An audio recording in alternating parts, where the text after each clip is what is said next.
Hey everyone, welcome back to my channel. I'm your girl, Discovering Shari.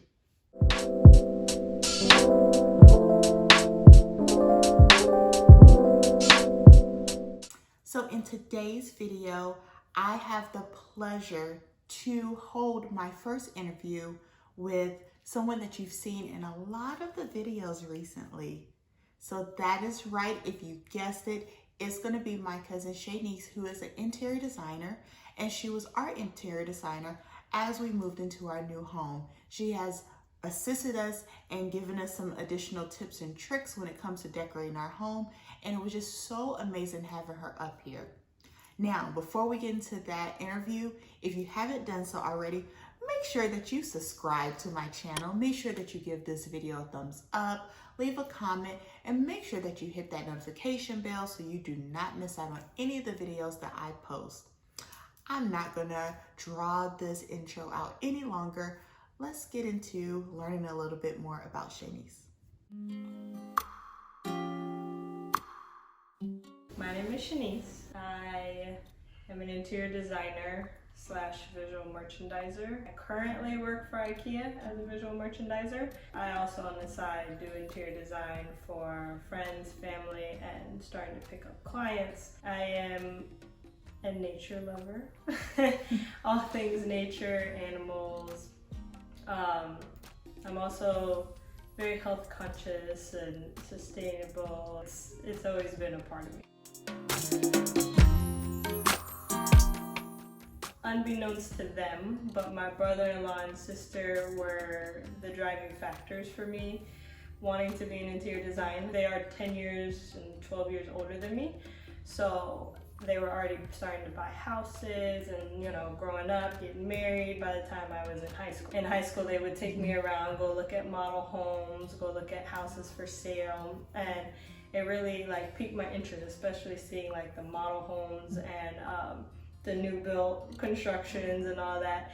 And then being staged to perfection was I don't know, just mind blowing. I was like, oh, I want to do that. So going into interior design was more so my thing. I love furniture, I love architecture. It was awesome that they were able to show me these things that I wouldn't have gotten into had I not had older siblings.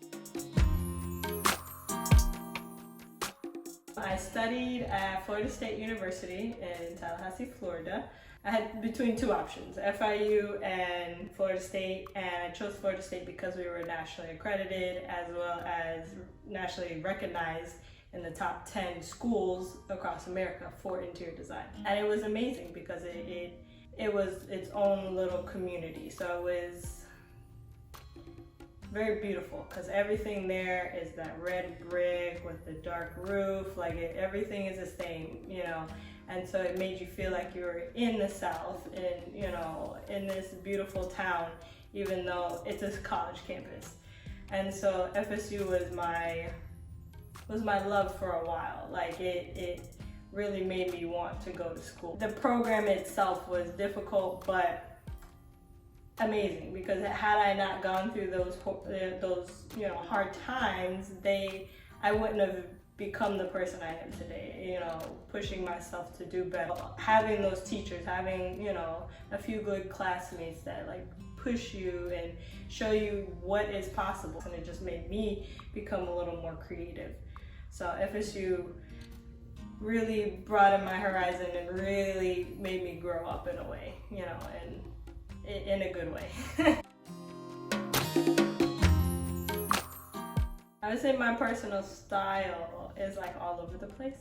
That's why I think it's great that I'm an interior designer, because I love all different kinds of styles. So I love the minimalist, I love the modern, I love the farmhouse, eclectic. I love all those different things in one, but I can't personally have all of those different styles in my house or in my living spaces.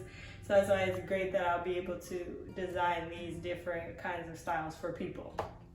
But my personal, what I love at my house is a mixture between mid-century modern, very eclectic boho, even though with the eclectic side, I'm trying to be more mindful and intentional about things that I buy, and that I love sustainability and handmade things and, you know, fair trade stuff, like I'm really focusing more on buying things that mean something versus just buying it because it's pretty.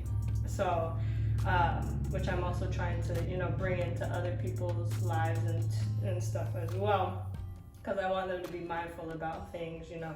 We have all this fast fashion and fast, you know, decor that it just, you lose the meaning behind why you're doing certain things. I love minimalist, but again, I love things. Like I love African masks and African design stuff. So it's just, I can't quite be minimalist when it comes to furniture. I can, but the decoration on the wall is going to be mindful and very beautiful.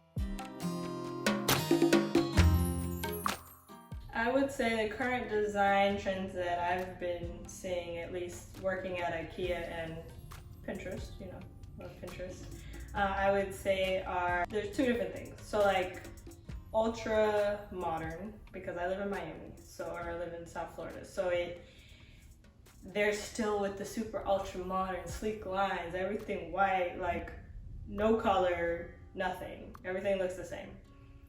And then the complete opposite of that is like the farmhouse and like the neutral colors, like the rusties and the, you know, muted blues and greens, you know, bringing more nature into the house. So it's like two different sides of it. And of course, everybody's gonna have their own different style, but that's the trend I've been seeing. And especially since everybody's been home with quarantine, everybody's wanting to decorate and figure out what their thing is. And I've seen a lot of the natural colors and more wood tones trying to bring nature inside of the house, because when you're stuck in the house, what else are you gonna do? So you want to be able to feel like you're outside, but you're not outside. Tips that I would give: definitely having a budget, because you really want to know where you stand money-wise, because trust me, I can make it real expensive. But I also can do it on a budget, like a low budget, where, you know, we can go to the thrift store, to the dollar store, and we make something beautiful that you would never know came from those places. So it's really knowing your budget and honing in on what you know you can afford and sticking to that. You gotta figure out your budget first.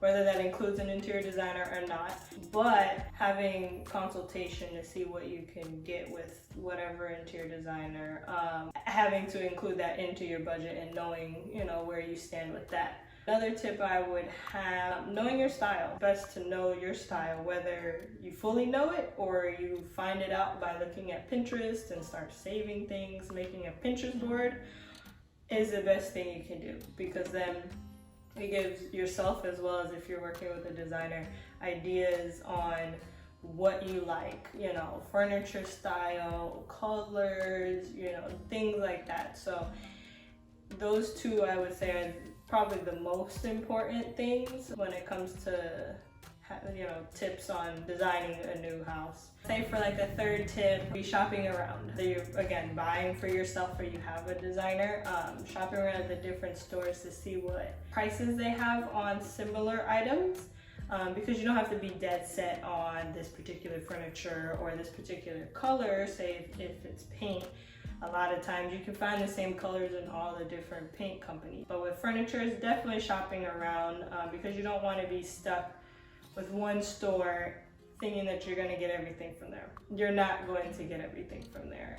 If it was that easy, we wouldn't have all these different furniture stores or decor stores, you know. So it's shopping around and looking for what works in your space and how it can be best used to enhance what you're trying to accomplish. So I have a home decor business called Wild and Lovely Things. You can reach me at that website, or you can visit the website wildandlovelythings.com. I also have an Instagram. That's Wild and Lovely Things, everything spelled out. and then as well as an email address that you can get in contact with me directly. Get wild at wildandlovelythings.com. Again, everything's spelled out. That's probably the easiest way to get in contact with me because I check my email every day. I would love to do a consultation with you, so just hit me up and let's take it from there.